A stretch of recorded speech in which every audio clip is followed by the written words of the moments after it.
If you're like me and you're always looking for shop build-out videos that are going to give you ideas so that you can organize your space and become more efficient, then this video is for you. This shop is 40 feet wide by 50 feet deep. And over the last 14 weeks, I have been working like crazy to try to get this done. We're like halfway-ish done with the shop and like the surrounding property. But I'm tired of working on this thing and I want to start building trucks in it. So today we're gonna do a walkthrough because I've been getting asked for weeks to do a walk around of the new shop. And then Monday I'm gonna start building trucks again. Anytime I've seen somebody shop with a loft, I've thought it was so cool. So when we bought this house and it had this space and it was tall enough, I was extremely excited to get started on the loft. Not only do I gain square footage with a loft, but it also allows me to break this workspace into essentially 6 different zones. And throughout this video, I'm gonna be giving you the measurements of each zone.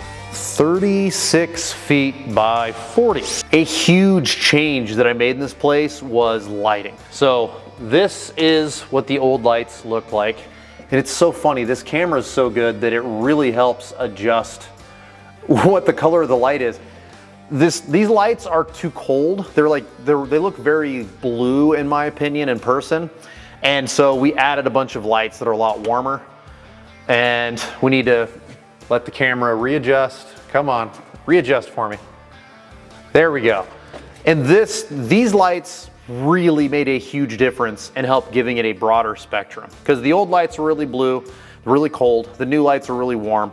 And now, like, it has a very nice, bright spectrum of light. This is definitely the brightest shop that I've been in. These high bay lights are from a company called Hyperlight, and I had never heard of them, but one of you actually tagged them in one of my previous videos, and then I looked into them, and here we are. I've got a whole bunch of Hyperlight lights all over the place. These high bay lights really help clean up the space in comparison to my last shop, where it's just a whole bunch of 4-foot Amazon strips tied together. This is like way less lighting, like the physical light itself, but it appears to put out more light than all of the Amazon strip lights that I had in the last shop. Some of these smaller compartments of the shop got some of the Hyperlight vapor tight lights is what they call them. And these really help, like they have a lens on them that really helps diffuse the light in those smaller spaces.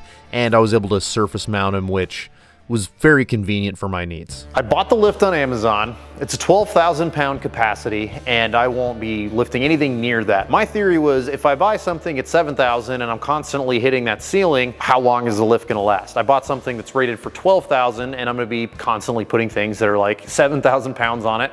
And so I'm hoping it'll last a long time. However, the very first time I used this lift, this little chunk of plastic fell out and my Tacoma got stuck on it. Oh, kidding me. This really sucked, as you can imagine, my first time using a lift. So this is something I'm either gonna have to heat up and like stretch out and try to form to where I can, this like helps guide one of the arms up and down and keep it from like pushing really hard into the steel, making it like bind, which is what it was doing. And I don't know, I'm gonna contact the manufacturer, maybe I can get one of these, but this is just the reality. You buy quality stuff, you usually get quality results. Sometimes you take a gamble, you buy Amazon stuff, and you don't get quality results. But I love how wide this is. It's so much wider than the lift was in my last shop, and the arms have like 3 stages. So like, there's just a boatload of flexibility. Oh, I pulled that out. Apparently I need to make an adjustment. But the arms just get so long, which is really nice. So it's not all bad. I just need to fix this thing and then hopefully I'll start enjoying the lift soon. Next to the lift, I am storing a whole bunch of my steel. Now this is just like the whittled down version. I'm actually storing the bulk of my steel down in the barn, but this is all the stuff that I'm gonna be using a lot and I wanted to clean this space up for video. Next to that, I have all my 18-volt tools, not a lot of explanation needed there. It's just a whole bunch of tools that are on pegboard that came with this shop. I painted the pegboard black so it looks a little bit nicer and then hung up all the tools on it. And then in the corner next to that is where I plan on doing all of my ring and pinion installs. So I have the press there for now. Things might shift around in the shop as I use it, but right now I put everything that I'm going to need in order to do ring and pinion installs, locker installs, that kind of thing right here in this corner. This job box is 14 feet by 6'8". It is humongous. When I moved into the new shop, when I decided I was moving into a new shop, this seemed like the perfect opportunity to finally upgrade out of the Milwaukee boxes that I've had for like a decade or so. So these Milwaukee boxes got demoted. My tools were spilling out of them. I've been buying and collecting tools since I was like 16 or 17, and tools that at the time I always thought were quality. I bought a lot of Craftsman. I wanted stuff that had a lifetime warranty, and in those days there was a cool place called Sears where it seemed like you would be able to warranty these tools forever. That's obviously not the case, but nonetheless, I have a ton of tools and I needed a ton of job box. This thing is already fairly full. There's a little bit of wiggle room, but I filled it up a lot faster than I thought I would. You see that?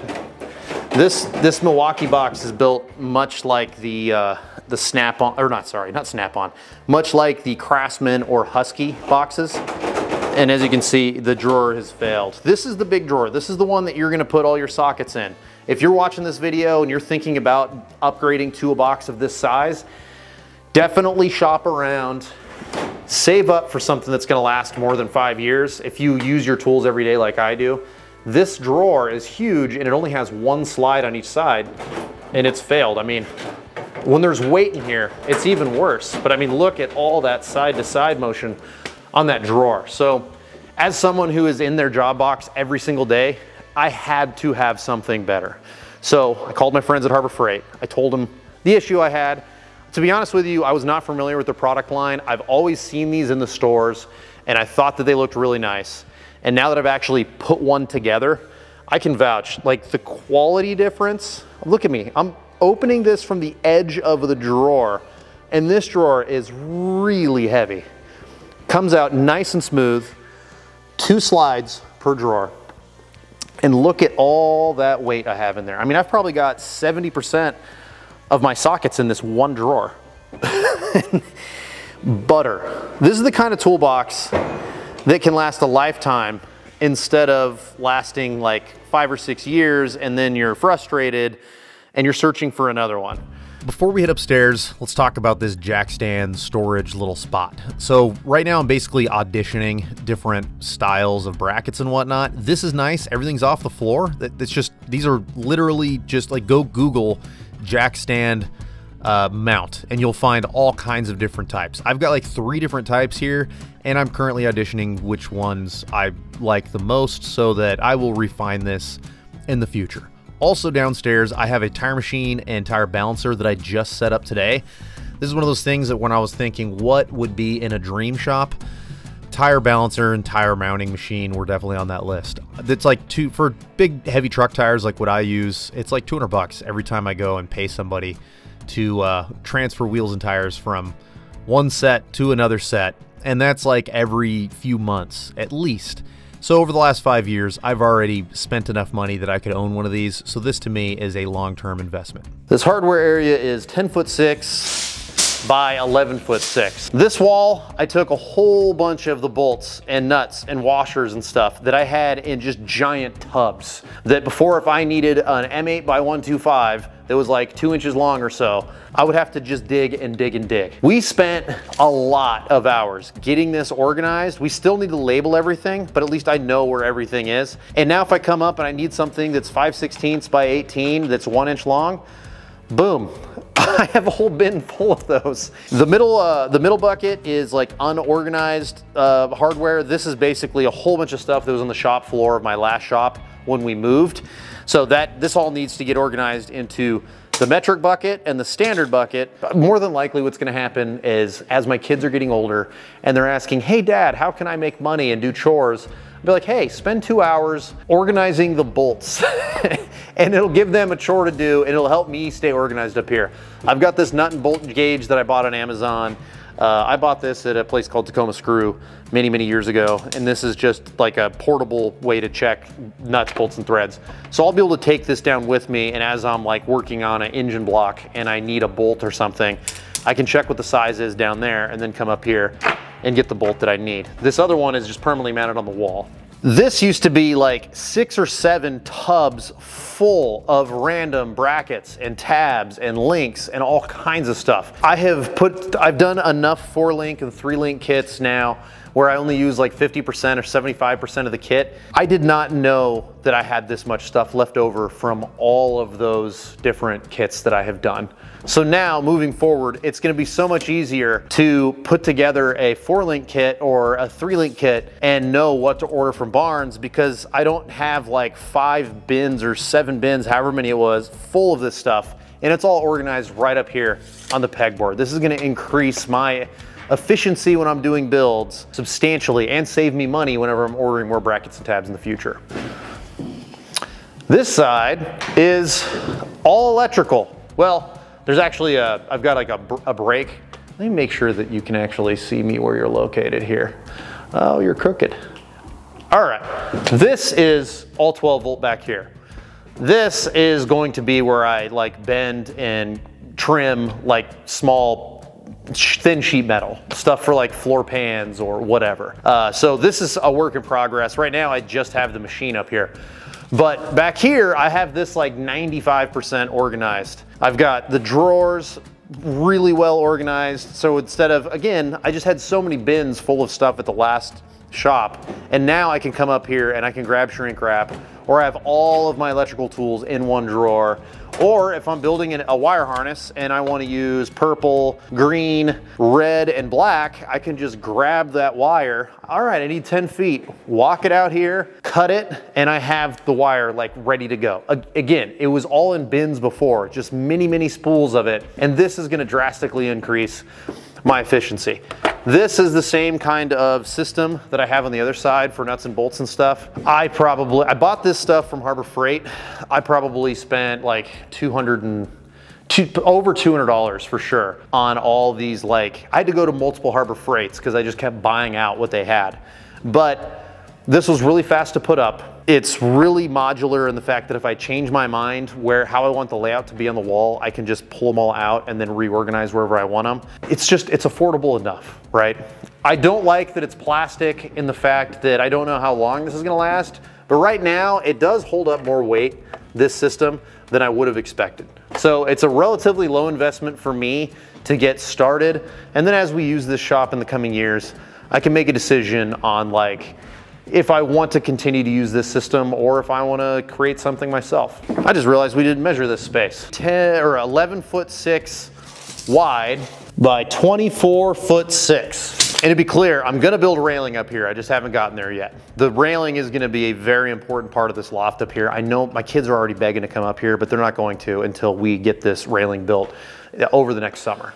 This is what I call the tool room. I'm not sure why. Honestly, there's less tools in here than there is out there, but because I have my rolling tools in here, if you watch the channel, you know that I talk about casters constantly. I like having tools on casters, and so this is just where I decided to store all of these. I'm gonna be hanging things up on the wall and whatnot too, but this is how far I am right now. This is also where I decided to put the drill presses. So I've got the whole drill press thing. This is not organized yet. Right now I just have a whole bunch of loose drill bits in there. I have a boatload of loose hole saws in here. And then down here I've got like my magnetic drill press and my tubing notcher, or notchers I should say. Oh no, just notcher. I think I got rid of the other one. This is just the downstairs and how I decided to organize it. This is where my new employee signs in every day. We have like actual punch cards. And then this is where I want to put, I'm still unboxing everything, but things that are like, I use to measure.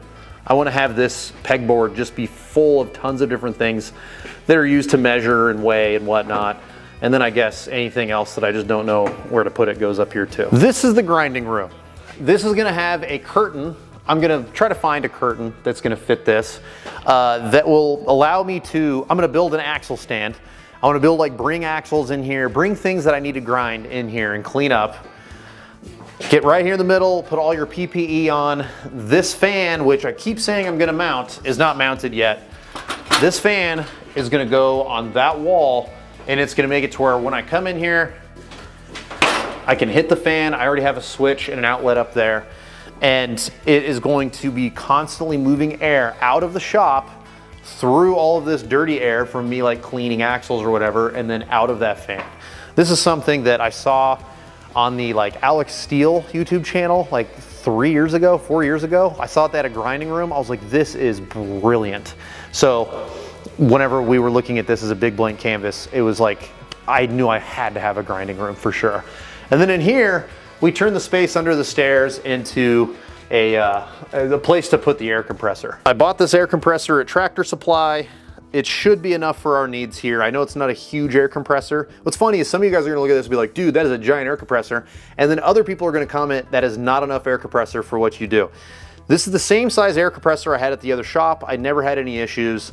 I'm hoping that it's enough air compressor, but I guess we'll find out long term. So I don't have a dryer built yet, but I will be building some sort of a dryer system for this. I never used dryer systems in the past. I just want to now.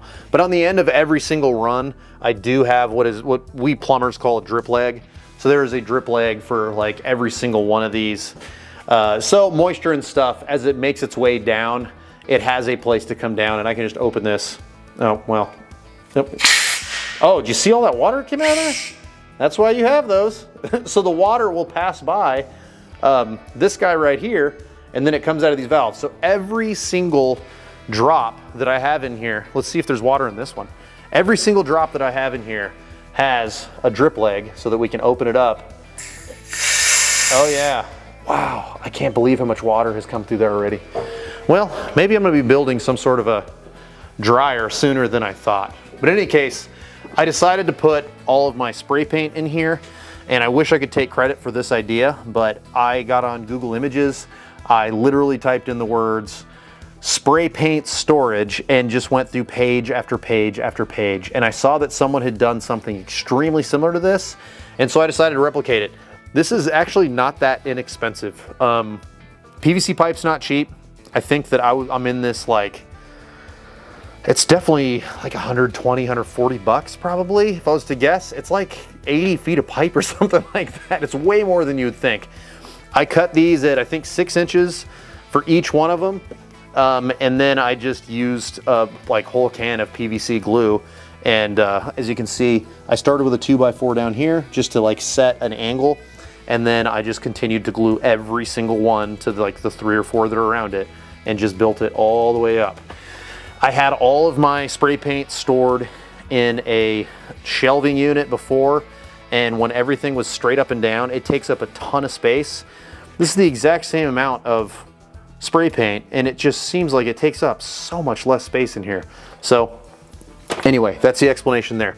I wanted this in here for noise, obviously. I double insulated every single wall. This is left over from my office. Behind where I have my editing bay, I have a whole bunch of this like egg crate stuff, and it works really good for voiceover. So the extra stuff that I had, I decided to put in here.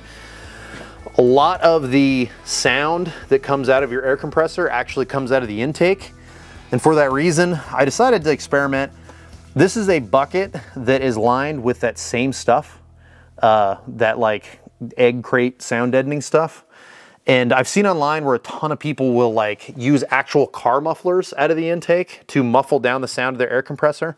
But I decided to go this route, and I'm hoping that between this, me having this anchored into really soft feet, and then having everything double insulated, you know, it's actually pretty quiet. However, there's one more thing that I want to do. This thing resonates. It's like a bell. I'm gonna take some like Dynamat, and I'm gonna put it on there, and hopefully that will just be another level of like getting rid of the sound.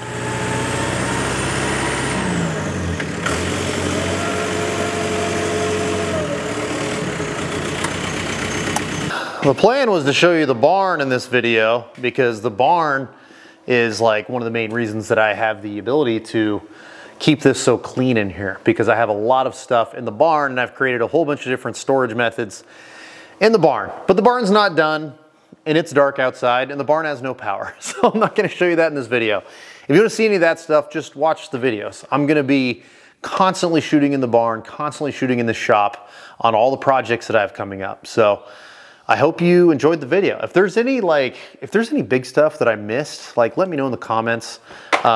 Or if you have any like cool solutions that I should look into, please put links. I'm constantly reading through comments, trying to find cool solutions to some of these problems that we all have as gearheads. So I hope you enjoyed the video. I hope to see you on the next one.